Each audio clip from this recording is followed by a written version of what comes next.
તમારું અમારી એમજે ક્લાસીસ ચેનલમાં ફરીથી હાર્દિક સ્વાગત છે। આજે આપણે ધોરણ 11 ના બીએ ના મોસ્ટ આઈએમપી 3 ગુણના પ્રશ્નો વિશે વાત કરીશું।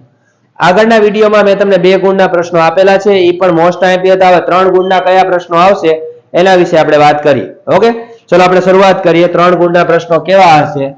તો નંબર 1, હું જે પ્રશ્નોના જવાબ પ્રશ્નો લખું તમે મારી સાથે લખતા જજો। ઓકે, ચલો શરૂઆત કરીએ। चलो સૌથી પહેલા કયો પ્રશ્ન છે એની આપણે વાત કરીએ। તો ચલો જોઈએ। પ્રશ્ન નંબર 1, આર્થિક અને બિન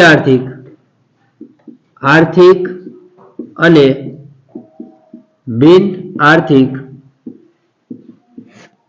પ્રવૃત્તિ એટલે શું? પ્રવૃત્તિ એટલે શું? આ પહેલો પ્રશ્ન છે 3 ગુણનો। હવે આ પ્રવૃત્તિ રહી ને તમારે ઉદાહરણ સહિત સમજાવવાનું, એટલે ઉદાહરણ સહિત સમજાવો। આ પહેલો પ્રશ્ન લખી નાખજો। ઓકે, ચલો પ્રશ્ન નંબર 2, એના પછીનો પ્રશ્ન શું આવશે એની વાત કરીએ। ચલો, તો વ્યવસાયનો અર્થ સમજાવી, વ્યવસાયનો અર્થ સમજાવી તેની લાક્ષણિકતા ઓ જણાવો। રેડી? આ બીજો પ્રશ્ન 3 ગુણનો। ચલો નંબર 3, તો શું કહે છે એની વાત કરીએ। તો વેપાર અને વાણિજ્ય નો તફાવત સ્પષ્ટ કરો। ચલો એના પછી નેક્સ્ટ ચોથા નંબરનો છે સંપૂર્ણ ભરોસાનો સિદ્ધાંત એટલે શું? સમજાણો? ચલો એના પછીનો 5મા નંબરનો પ્રશ્ન છે, તો વખારના કારણે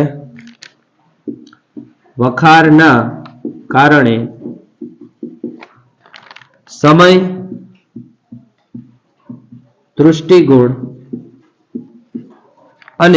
તૃષ્ટિગુણ સર્જન થાય છે, સમજાવો। રેડી? ચલો એના પછીનો પ્રશ્ન છે પ્રશ્ન નંબર 6, વિશિષ્ટ વખારો એટલે શું? તો વિશિષ્ટ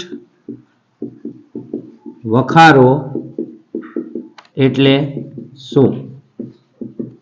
ઉદાહરણ સહિત સમજાવો। રેડી? ચલો હવે તમારા 6 પ્રશ્નો છે। 7મા નંબરનો પ્રશ્ન આપણે ઉપર લખશું, એટલે આનો સ્ક્રીનશોટ પાડી લેજો અથવા નોટબુકમાં ઉતારી રાખજો। ઓકે, ચલો નંબર 7 નંબરનો પ્રશ્ન જોઈએ આપણે।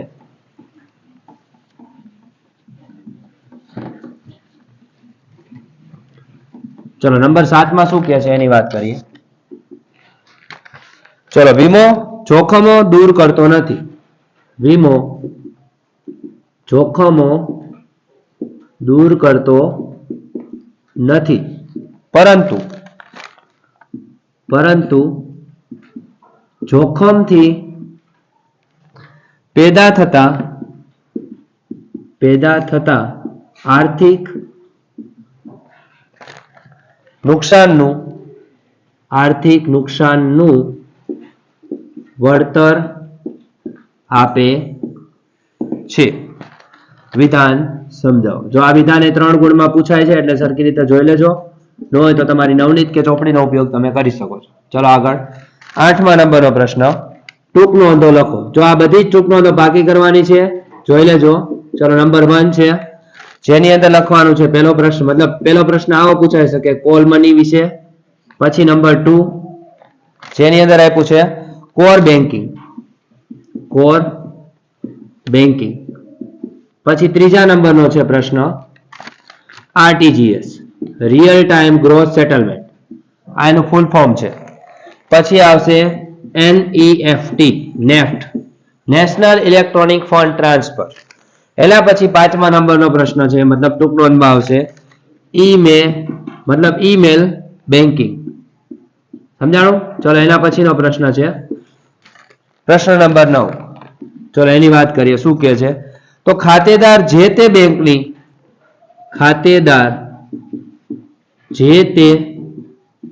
બેંકની શાખાનો નહીં પરંતુ બેંકનો ખાતેદાર છે. બેંકનો ખાતેદાર છે. વિધાન સમજાવો, મતલબ આ વિધાન સમજાવો. ચલો એના પછીનો પ્રશ્ન નંબર 10. તો બેંકના મુખ્ય કાર્ય સમજાવો.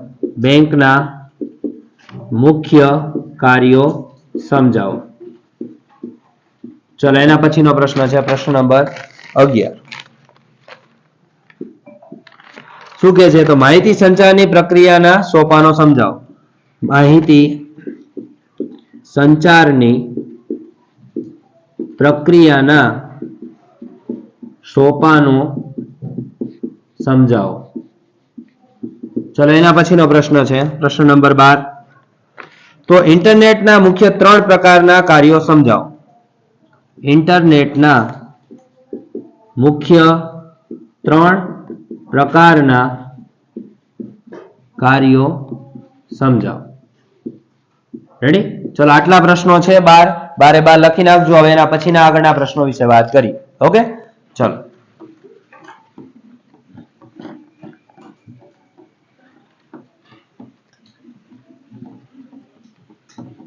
ચલો 13મા નંબરનો પ્રશ્ન છે. શું કે છે એની વાત કરીએ આપણે. નંબર 13. તેમાં કીધું છે કમ્પ્યુટર નેટવર્કના મુખ્ય 4 પ્રકાર સમજાવો. કમ્પ્યુટર નેટવર્કના મુખ્ય 4 પ્રકાર સમજાવો. ચલો એના પછીનો પ્રશ્ન છે પ્રશ્ન નંબર 14. તો શું કે છે એમાં ટૂંક નોંધ લખવાની છે. તો ચલો ટૂંક નોંધ.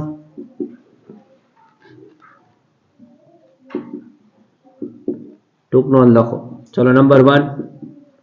તો નંબર 1 માં આવે છે digital cash. Digital case. Number 2 વ્યવહારોની સલામતી અને સૂચના. વ્યવહારોની સલામતી અને સૂચના. ચલો એના પછી છે 15મા નંબરનો પ્રશ્ન છે. તો એમાં શું કહે છે? તો જાહેર નિગમનો અર્થ આપી લાક્ષણિકતાઓ વર્ણવો. જાહેર નિગમનો અર્થ આપી લાક્ષણિકતાઓ વર્ણવો. રેડી? ચલો એના પછીનો પ્રશ્ન છે પ્રશ્ન નંબર 16. ચલો વૈશ્વિક સાહસોની લાક્ષણિકતાઓ જણાવો. વૈશ્વિક સાહસોની લાક્ષણિકતાઓ જણાવો. રેડી? ચલો એના પછીનો પ્રશ્ન છે પ્રશ્ન નંબર 17. તો એની અંદર શું કહે છે? સરકારી કંપનીની વ્યાખ્યા આપી. સરકારી કંપનીની વ્યાખ્યા આપી તેની લાક્ષણિકતાઓ જણાવો. તેની લાક્ષણિકતાઓ વિશે નોંધ લખો. વિશે નોંધ લખો. ચલો એના પછી છે 18મા નંબરનો પ્રશ્ન. જાહેર ક્ષેત્ર અને ખાનગી ક્ષેત્રનો તફાવત આપો. જાહેર ક્ષેત્ર અને ખાનગી ક્ષેત્રનો તફાવત આપો. ચલો એના પછીનો પ્રશ્ન છે પ્રશ્ન નંબર 19, જેની અંદર તફાવત આપવાનો છે. તફાવત આપો. જેમાં નંબર 1 છે ખાતાવાળી દુકાન અને સંકળાયેલી દુકાનો છે. પેલો છે ખાતાવાળી દુકાનો અને સંકળાયેલી દુકાન. સંકળાયેલી દુકાનો. ચલો બીજો છે જેનો તફાવત પૂછાઈ શકે છે, છૂટક વેપારી અને જથ્થાબંધ વેપારી. છૂટક વેપારી અને જથ્થાબંધ વેપારી. ચલો હવે જાજા પ્રશ્નો નથી રહ્યા, 2-3 જ પ્રશ્નો છે, તો ચલો એની વાત કરી લઈએ આગળ આપણે. પ્રશ્ન નંબર 20મો છે, એ પણ તમે લખી નાખજો. ટૂંક નોંધ લખવાની છે. સુપર માર્કેટ અને શોપિંગ મોલ અને ફ્રેન્ચાઇઝી. આ ત્રણમાંથી કોઈ પણ એક મોસ્ટ આઈએમપી છે એ હશે જ તે, એટલે કરી નાખજો.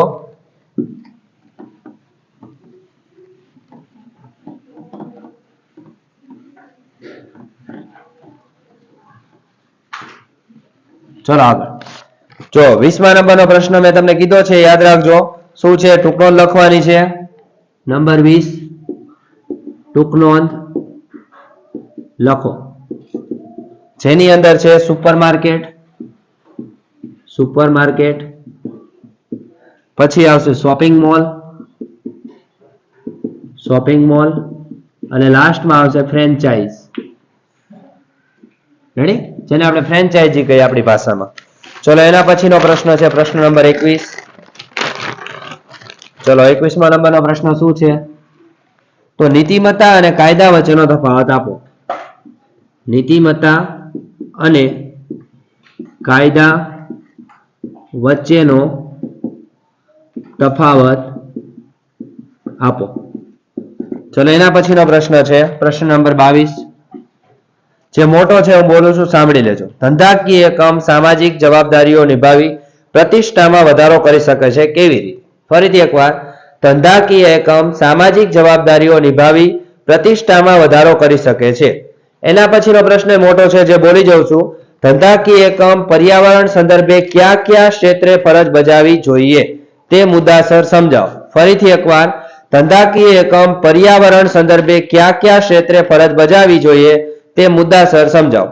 અને એના પછીનો પ્રશ્ન છે એના પછીનો પ્રશ્ન લખું છું, ધંધાની જવાબદારીઓ જણાવો. રેડી? ચલો આટલા પ્રશ્નો મોસ્ટ આઈએમપી છે 3 માર્કના. એટલે આ પ્રશ્નો અત્યારથી તમે પાકા કરવાની તૈયારી કરી નાખજો. હવે તમારી એક્ઝામને જાજા દિવસો નથી રહ્યા. ઓકે વિદ્યાર્થી મિત્રો, આ પ્રશ્નો તમારી નવનીતમાં અથવા તમારી ચોપડીમાં તમારે જેમાંથી ગોતવા એમાંથી ગોતી અને પાકા કરવાનું ચાલુ કરી દેજો. અને આટલા પ્રશ્નો કરીને જજો, જેથી કરીને તમને પૂરેપૂરા ગુણ મળી શકે. હવે આના પછીના 5 ગુણના પ્રશ્નો એના પછીના વિડીયોમાં તમને મળી જશે. ઓકે વિદ્યાર્થી મિત્રો, થેન્ક યુ સો મચ. જય હિન્દ, જય ભારત.